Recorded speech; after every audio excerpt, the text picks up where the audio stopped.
certainement qu'on va retrouver. Oui, Justin Pierre Essonneau qui a lu pour nous les quotidiens et autres journaux paraissant à Yaoundé. Justin Pierre Essonneau, bonjour. Bonjour Soflane, bonjour également Thierry Carole. Vous constituez tous les deux un duo que j'accueille à Yaoundé, le cœur enflammé de joie, comme d'habitude d'ailleurs. Vous, mais également nos millions de téléspectateurs, ceux du Cameroun et du monde entier qui sont tous chargés fort d'informations. Bienvenue donc à cet exercice. C'est la première partie de la revue de presse. La seconde, ce sera du côté de Douala. Elles avaient été enlevées, on s'en souvient, et gardées en lieu tenu secret par les groupes armés terroristes. Eh bien, des Camerounaises âgées de 17 à 21 ans, eh bien, âgées ainsi comme telles, et manifestement destinées à une exploitation pas du tout catholique. Elles ont donc été reprises, elles ont été retrouvées par l'armée camerounaise, et cela par une stratégie qui a été pensée, implémentée par l'armée qui les a libérées à travers une stratégie, disait, dont elle a seule le secret pour parler ainsi de l'armée camerounaise. L'opération s'est déroulée à la lisière des deux arrondissements de Magola et Ndou. Nous sommes dans la région du nord-ouest camerounais, confie justement le quotidien ce matin, qui porte bien entendu cette information en une principale ce matin, et il s'agit donc de cette opération, on va dire coup de poing de l'armée camerounaise, qui a retrouvé ces enfants qui avaient été enlevés par les groupes armés terroristes dans le nord-ouest camerounais. Et c'est ainsi que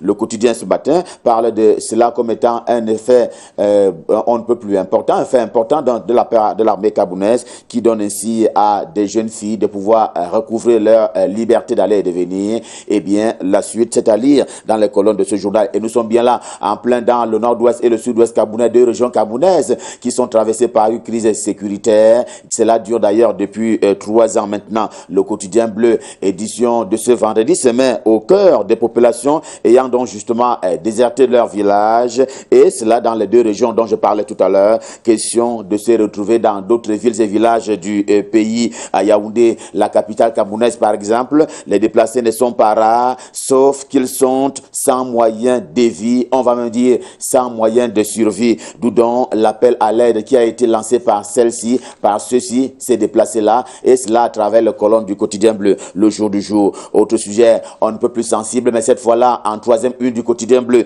édition de ce vendredi, intitulé, vous allez le voir, la bataille autour des forêts Bintom, depuis 6 mois maintenant, eh bien, à Betaroya, un front et on ne peut plus l'attendre de ce côté-là, entre les populations et une entreprise. La pompe de discorde, c'est le forcing de cette dernière face au refus des premières qui s'opposent à ce qu'elle est convenu d'appeler l'accaparement de terre à Alamada, Boubougira, Timitri et autres Ngaïdara, entre autres villages de ce côté de Betaroya. C'est donc une information qui est portée par le quotidien bleu, édition de ce vendredi. Et cela dit, Essingan se veut coller à l'actualité qui a donc trait à la sécurité dans le nord-ouest et le sud-ouest camerounais. Le fait étant, en termes de nouveautés, que l'ONU, l'Organisation des Nations Unies, vient de donner donc un feu très vert à Paul Biya, le président de la République du Cameroun, pour en finir avec les terroristes dans le nord-ouest et le sud-ouest. L'ONU tient à la souveraineté du Cameroun. Au cours de ses travaux du 11 mars dernier, rapporte le journal du côté de New York, eh bien, l'instance onusienne a donc donné son cutus pour une croisade plus dirigée encore contre les terroristes dans le nord-ouest et le sud-ouest. Une information qui est d'ailleurs reprise en une principale. Vous allez le voir ce matin par le quotidien camerounais à Capitaux Public. Cameroun Tribune qui explique qu'en contexte, Ma Zaouzou, c'est le président, bien entendu, du Conseil de sécurité de l'ONU, et bien, qui a donc fait la déclaration sur la base d'éléments dont il dispose. Par exemple, a-t-il reconnu il y a des financements occultes, illégaux et même criminels en faveur des groupes armés séparatistes, encore appelés les groupes terroristes. C'est donc une réunion qu'il fallait qu'elle se tienne, et voilà qu'elle a eu lieu, et voilà donc la conclusion à laquelle aboutit l'ONU à propos de ces mouvements terroristes dans le nord-ouest et le sud-ouest camerounais, que dans le Cameroun a désormais un cutus, on va dire conventionnel, on va dire en provenance de l'ONU. La deuxième une du quotidien camerounais à Capitaux Public, Cameroun Tribune ce vendredi, eh bien s'occupe donc de la session de plein droit du côté de l'Assemblée nationale, la chambre basse du Parlement camerounais. La validation des mandats s'est achevée hier. Tous les 167 députés jusque-là élus ont passé leur examen sans faute. Eh bien, ils vont devoir siéger d'ailleurs. Il est annoncé pour lundi prochain la remise remise donc des écharpes à ceci pour parler ainsi des 167 députés. Reste aussi à faire l'élection du bureau de l'Assemblée nationale, un moment toujours aussi hippique, un moment toujours chargé d'émotions et même de passion du côté de l'Assemblée nationale qui est donc attendu sitôt après, bien entendu, la remise de ces épaulettes, que dis-je, de ces écharpes-là à l'adresse et en faveur des élus de la nation. L'épervier, le quotidien L'épervier de Léopold Kourovic-Ojo, tout aussi en kiosque ce matin. C'est d'ailleurs pour pouvoir compter sur cet homme qui fait la une principale de ce journal ce matin. Vous le voyez, il s'agit de Kava Yegué Djibril. C'est le président de l'Assemblée nationale qui est donc, à ses yeux, le député le mieux élu s'agissant de cette 10e législature en termes de score sur la base des chiffres comparatifs.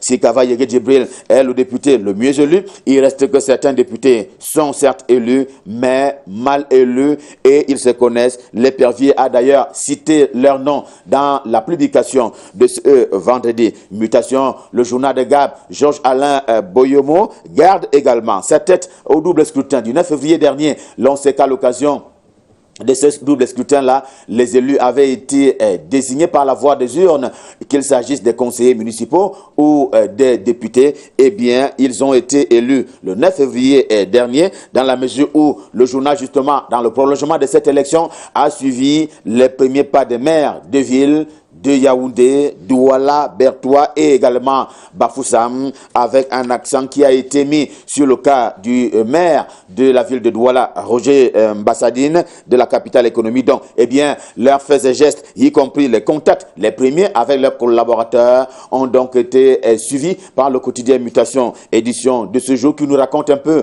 la vie de ces maires de ville, les premières heures, les premières actions, les premiers faits. En tout cas, c'est à lire dans l'édition du jour. Et on va rester à Douala, la capitale économique du Cameroun, puisqu'on parlait tout à l'heure de Mbassadine, le maire de la ville de Douala. On restait justement dans la capitale économique du Cameroun avec le journal La Voix de Ngorli Touba, selon qui, eh bien, après les élections du maire, les revendications couvrent toujours de ce côté-là et des plus belles. Bassa et Batimpo disent leur colère, eux qui se veulent majoritairement autochtones du côté de Douala, la capitale économique du Cameroun, mais, disait-il, sans pouvoir. C'est donc une alerte qui est tirée ce matin par le journal La Voix de Ngorli Touba. De la politique au menu également, principalement du journal Le Temps, en kiosque également ce vendredi, qui affirme, mieux réaffirme d'ailleurs, la loyauté du ministre directeur du cabinet civil de la présidence de la République vis-à-vis de Paul Biya, le président de la République. The Voice, un journal camerounais d'expression anglaise tout aussi en kiosque ce matin,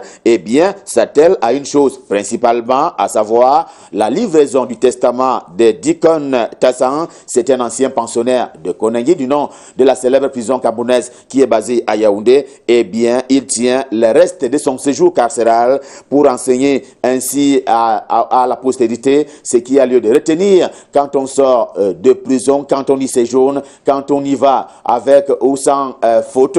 En tout cas, c'est un peu un testament qui est proposé ce matin par le journal The Voice. Le journal n'en fait pas du tout l'économie, il livre tout ou presque. Et à propos de l'économie quotidien également en kiosque ce matin et donne la parole au ministre Alamine Ousmane May, ministre camerounais en charge de l'économie, de la planification et de l'aménagement du territoire, dans la mesure où il se veut plus favorable encore au financement de l'économie camerounaise à travers les ressources internes, soit une façon d'aller en guerre contre un endettement qui pourrait fâcher une certaine opinion au Cameroun comme ailleurs. Un mot de culture tiré cette fois-là du journal L'Éveil républicain, également en kiosque ce vendredi, qui propose des photographies, mais alors des photographies inédites, ressortant d'ailleurs la communion entre les fils et filles Bangoulap et leur roi, Sa Majesté Jean Yonke, ainsi célébré par les siens à l'occasion de l'entame de l'année dont on sait qu'elle a atteint le 3e degré. Nous sommes au 3e mois de l'année 2020. Revue de presse Made in Yaoundé, édition de ce vendredi, Stop Fin, le cœur enflammé de joie, bien entendu. Nous vous avons servi. On prend rendez-vous pour demain pour la prochaine édition. Pour le moment, je vous invite à nous rendre du côté de Douala pour y retrouver Junior Hossein pour la suite et la fin de la revue de presse. Bonjour Junior, c'est à vous à Douala. Ghislain Pierre-Essonno, bonjour. Ici, à Douala, on ouvre cette revue de presse en politique avec l'œil du Sahel qui indique à sa une principale ce matin que Aboubakari Abdoulaye convoite le poste de président du Sénat. Le journal fait savoir que l'actuel premier vice-président du Sénat brûle de désir d'occuper la tête de la Chambre haute du Parlement camerounais depuis que la santé du titulaire Niat Difendi a montré de nombreux signes d'inquiétude, souligne Raoul Guivada en page 3 de l'œil du Sahel de ce vendredi 13 mars 2020. Le tri hebdomadaire parle d'une appétit très aiguisé par un sens d'imagination et une initiative aux malices du pouvoir propre au puissant lamido de l'arrondissement de Rebouba dans la région du Nord. Restons dans le Nord avec l'œil du Sahel de Guibaï Katama. Le Guibaï Katama, bien sûr, pour parler de cette libération de 4 otages dans la localité de Bachéo. Les preneurs d'otages sont mis aux arrêts par les éléments de la Légion de gendarmerie du Nord, indique le journal en page 5, qui précise par ailleurs que l'opération de ratissage en vue de neutraliser les malfaiteurs se poursuit sur le terrain. Le déroulé de cette libération à lire dans ce journal déjà en kiosque. Cette fois-ci, rendons-nous dans les zones de conflit avec ce rapport de Wilf Cameroun qui dresse l'état des lieux dans l'extrême nord et dans la zone dite anglophone. Évocation avec la nouvelle expression en page 2 de ce jour.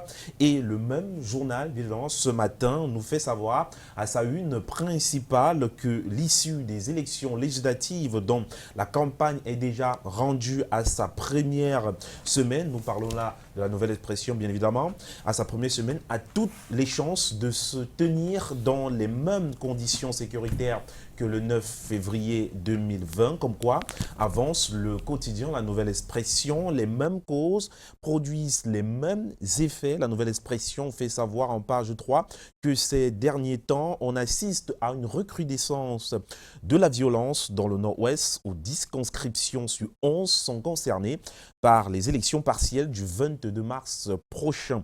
Là où la situation va également mal et très mal d'ailleurs, selon la nouvelle expression en colonne de une, c'est à la Sonara. L'unique raffinerie du Cameroun est en situation de faillite depuis 2014. Démonstration de cette véracité, du moins de la véracité de cette affirmation, en page 6 du journal de Séverin Tchunke, déjà en kiosque.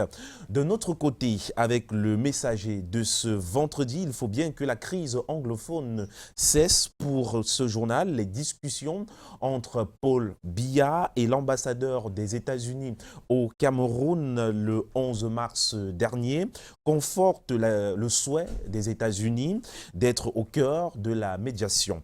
Aura-t-on également besoin de médiateurs dans l'affaire de recasement de Ngouache? Ici, indique le messager, le préfet de la MIFI blâme les donateurs à l'instar de Samuel Etofis et d'Alain Foka.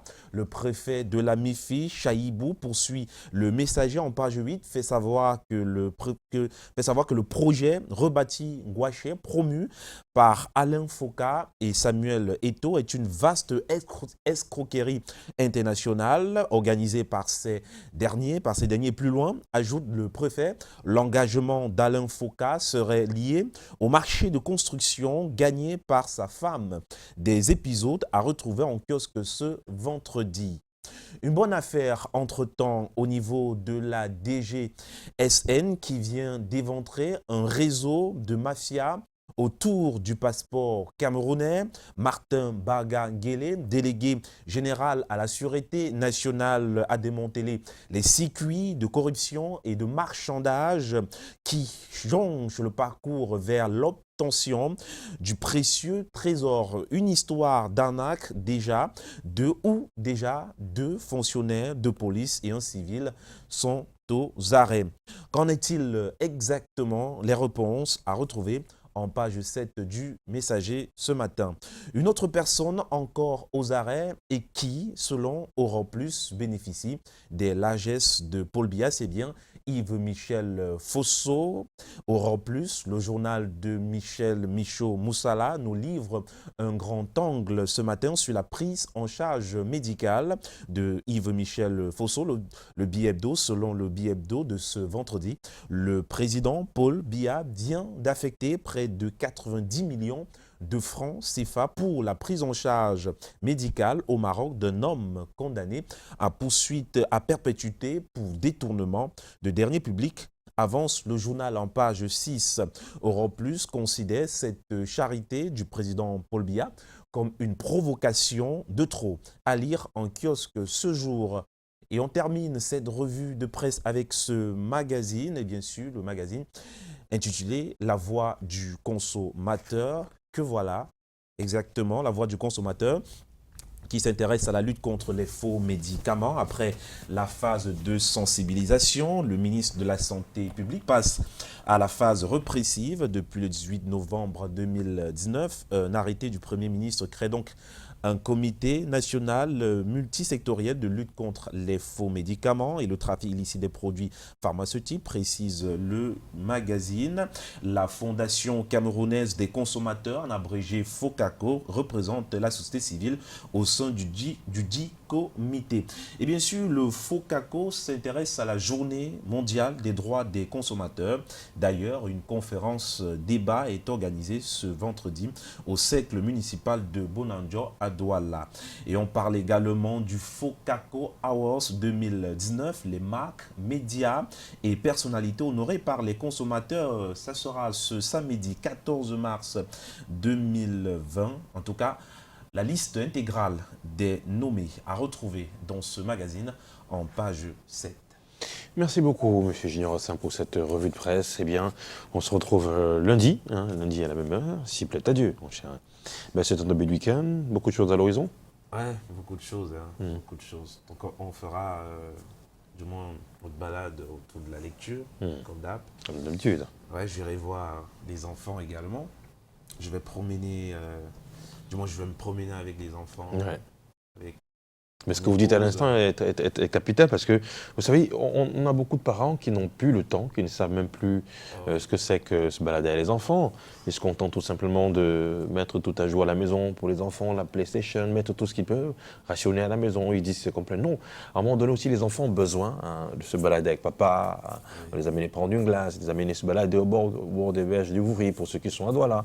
Amener les enfants se balader partout, ça fait plaisir. Ça crée cette affection particulière avec le papa. Ça. Oui, parce que vous voyez, on fait un métier où on est hyper occupé. Oui. Donc de lundi à dimanche. Chaque fois qu'on a du temps, il faut consacrer aux enfants. Vous avez un peu de temps, vraiment il faudrait consacrer. Vous les saluerez de ma part, Junior Rossin. Allez, mesdames, messieurs, tout de suite, on va s'intéresser à une courte page de pub avant la suite de ce programme.